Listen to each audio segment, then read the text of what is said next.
À l'approche des fêtes de fin d'année, l'exécutif promet la tolérance zéro. Gaëtan Lebrun et Olivier Bonello ont suivi une patrouille de police en plein contrôle routier hier soir. Un escadron d'une dizaine de membres des forces de police de la Principauté a été déployé au tunnel boulevard Louis II hier. Ils ont procédé au cours de la soirée à des dizaines de contrôles. Alcoolémie, franchissement de ligne continue, excès de vitesse, toutes les infractions ont été relevées par le commissaire et ses hommes dans cette campagne de sensibilisation sur la sécurité routière. Sur le court terme, vous savez qu'on est en période de fête.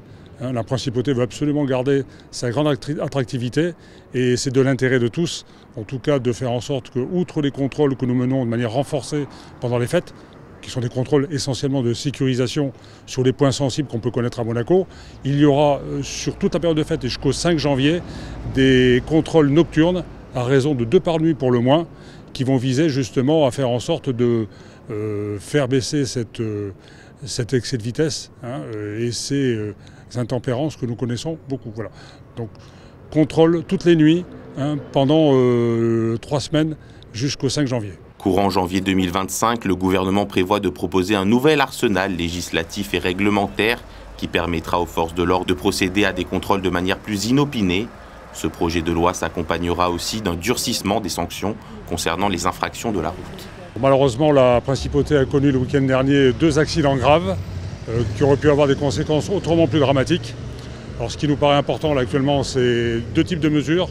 Des mesures qui prendront effet courant 2025, avec d'abord des mesures qui seront législatives ou réglementaires, qui visent notamment à aggraver l'arsenal législatif qui existe actuellement.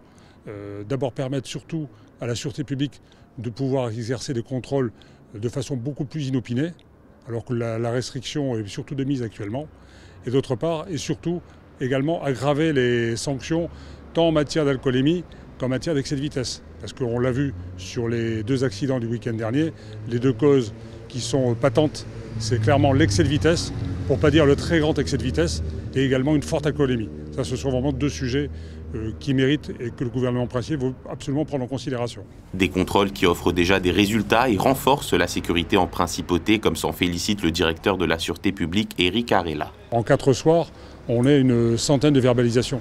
Et beaucoup de grandes incivilités, en l'occurrence une vingtaine d'excès de vitesse, des franchissements de lignes continues et une dizaine de contrôles qui sont pour justement des imprégnations alcooliques trop élevées. Voilà, on est sur un bilan qui est déjà très, très important. Donc j'en appelle vraiment à la vigilance et à la responsabilité de chacun pour faire en sorte que tous, on passe des fêtes de Noël tranquilles.